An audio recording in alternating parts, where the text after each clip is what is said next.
Le Barça est en quart de finale. Bonjour à tous, j'espère que vous allez bien depuis la dernière fois. Moi, ça va super, un peu mieux, mais toujours malade. Avant de commencer cette vidéo, je souhaitais tout d'abord souhaiter un excellent Ramadan à tous les musulmans.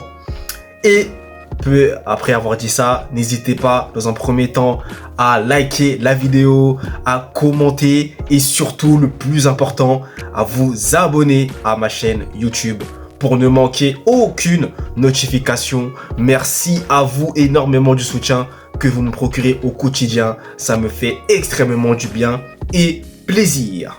Les amis, comme vous le savez, aujourd'hui, nous allons débriefer la qualification du FC Barcelone pour les quarts de finale contre le Napoli sur le score de 3-1 qui est à mon sens amplement mérité. Donc on ne perd pas de temps et on attaque. Déjà les amis, première chose que j'ai à souligner, c'est que dès les premières secondes, on a senti une équipe qui voulait arracher, qui voulait passer le tour suivant et une autre équipe qui n'est pas rentrée dans ce huitième de finale. À savoir, le Barça voulait absolument aller la chercher cette qualification, tandis que le Napoli était en train de dormir, n'arrivait pas à combiner, était complètement submergé par les multiples offensives barcelonaises. Et malheureusement pour les Napolitains, ils vont se faire punir par deux fois, puisque en effet, le Barça va marquer 2 buts en l'espace de 2 minutes grâce à des actions extrêmement bien construites. Fermín López, premier buteur, suivi de Joao Cancelo, second buteur.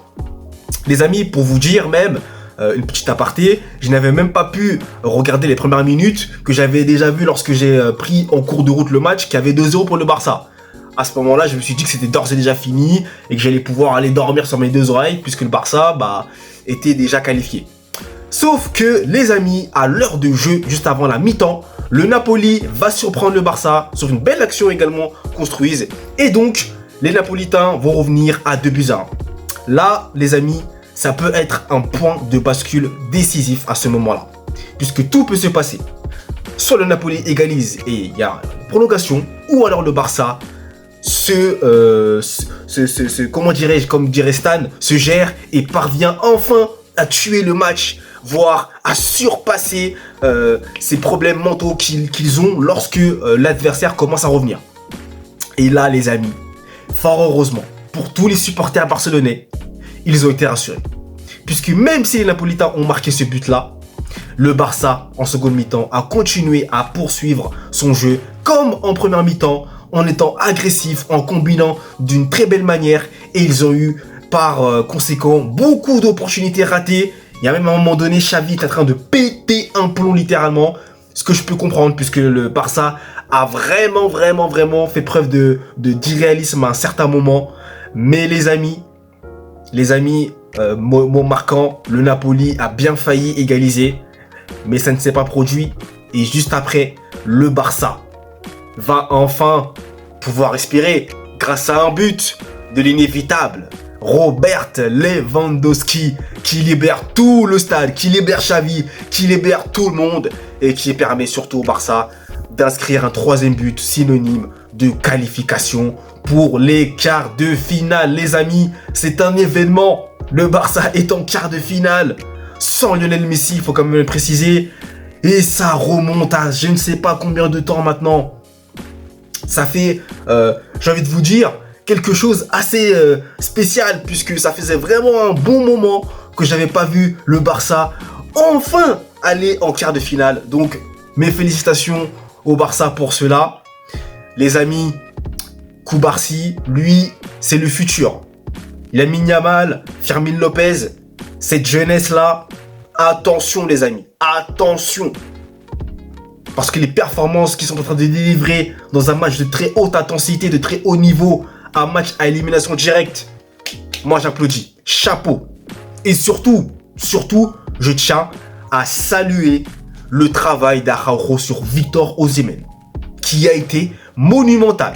On n'a quasiment pas vu Victor Osimhen. Il s'est fait éteindre par Ronald Araujo. Donc lui aussi, phénoménal. Sinon, les amis, moi j'aimerais quand même revenir sur le penalty non sifflé en faveur du Napoli. Parce que pour moi, je suis désolé, il y avait contact. Et donc, penalty. L'arbitre n'est pas revenu sur la situation. Bon, écoutez, moi en tout cas, pour ma part, il y avait penalty. Après, vous, n'hésitez pas à me dire de manière objective si pour vous, il y a contact ou pas. Pour moi, il y a contact et il y a penalty. Donc après, écoutez, je vais pas revenir là-dessus 100 ans, parce qu'après, on va encore dire que oui, le Real Madrid est favorisé. Bah là, les amis, excusez-moi, mais pour moi, il y a contact. Il n'y a pas eu, même pas une VAR, rien du tout. Bon, je me suis un peu étonné, mais bon, écoutez. En tout cas, voilà. C'est juste pour rappeler ce fait de jeu-là, qui me semblait important de dire ici. Et les amis, sinon, même si le Barça a fait écosser ce penalty, le Barça, pour ma part, comme je vous ai dit en ce début de vidéo, était très conquérant dès les premières secondes et donc mérite amplement sa qualification pour les quarts de finale. Alors là, franchement, les amis, on est sur des tirages au sort de quarts de finale de gala. Arsenal, qui s'est aussi qualifié au tir au but 4-2 contre Porto.